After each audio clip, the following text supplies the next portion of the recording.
राम राम शेतकरी मित्रांनो, आपल्या चॅनल जर नवीन असाल तर आपल्या चॅनलला सबस्क्राईब लाईक करा.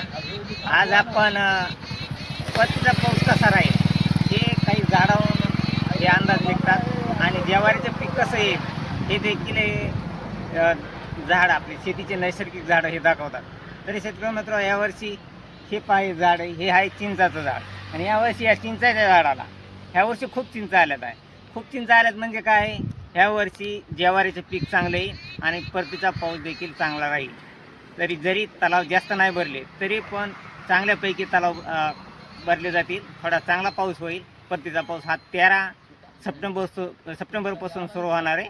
आणि शेतकरी मित्रांनो, हे जुन्या लोकांनाच माहीत आहे. हे नवीन ते सध्याचे मुलं आहेत त्यांना माहीत नाही की कोणत्या झाडापासून काय झाल्यानंतर काय होतं, कसा नैसर्गिक अंदाज असतो.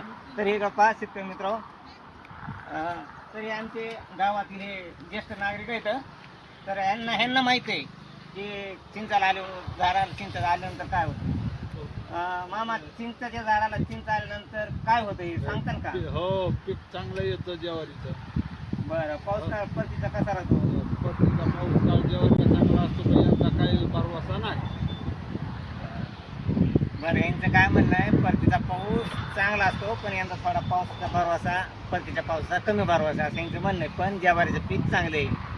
तरी कसे आपले गावाकडे शेतकरी आहेत, यांना देखील भरपूर माहिती नसती थोडे, म्हणजे कसा पाऊस राहते. परंतु शेतकरी मित्रांनो, एवढी काळजी करण्यासारखा गरज नाही, कारण आता 13 सप्टेंबरपासून परतीचा पाऊस निघतोय, म्हणजे परतीचा पाऊस सुरू होतोय. आणि 13 सप्टेंबरला उत्तरा नक्षत्र निघत आहे आणि त्याच्यात वाहन बेडूक आहे. तर शेतकरी मित्रांनो, 13 सप्टेंबर वाहन बेडूक असल्यामुळं पाऊस चांगला होणार आहे. पाऊस इतका कमी होणार नाही, पाऊस कामापुरता होईल. आणि जरी थोडाफार पाऊस कमी झाला, जे आपण ज्वारी पेरलेली असते, ज्वारी पेरल्यानंतर ज्वारी कमराईत तरी आल्यानंतर परत पाऊस आणखीन होणार आहे. हा पाऊस दिवाळी होऊन किंवा दिवाळीच्या आसपास पाऊस होणार आहे. शेतकरी मित्र लक्षात ठेवा. त्याच्यामुळं ज्वारीचं पीक देखील चांगलं येणार आहे. पाऊस थोडाफार कमी जास्त झाला तरी दिवाळीपर्यंत पाऊस आहे. आणि त्याच आणखीन एखादा जर मोठा पाऊस झाला तर पाणी व्हायला काय लागत आहे. तरी शेतकरी मित्र, सध्या आता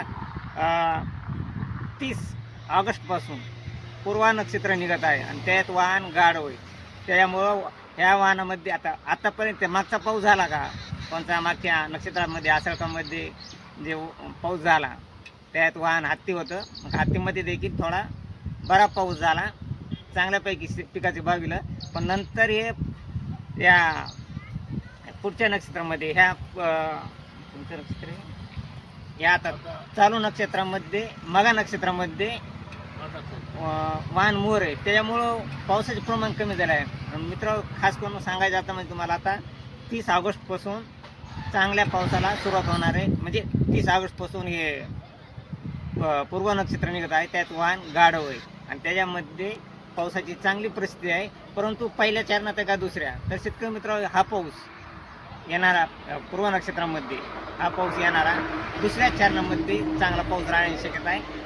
हा पाऊस 3 ऑगस्टपासून ते 10 ऑगस्टपर्यंत सर्वसाधारण राहील आणि 10 ऑगस्ट ते 13 ऑगस्ट चांगला जोरदार पाऊस राहील आणि उत्तरा नक्षत्रात देखील चांगला पाऊस राहणार आहे. मग जवळजवळ हा 20 दिवस पाऊस चांगला राहणार आहे.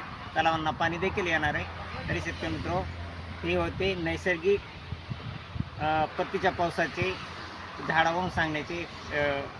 झाडाचे नैसर्गिक जे भविष्य राहते ते झाडावरून हे नैसर्गिक भविष्य आहे शेतकरी मित्र. आणि परतीचा पाऊस चांगला होणार आहे. चला भेटूया पुढच्या व्हिडिओमध्ये. जय हिंद, जय महाराष्ट्र, जय जवान, जय किसान.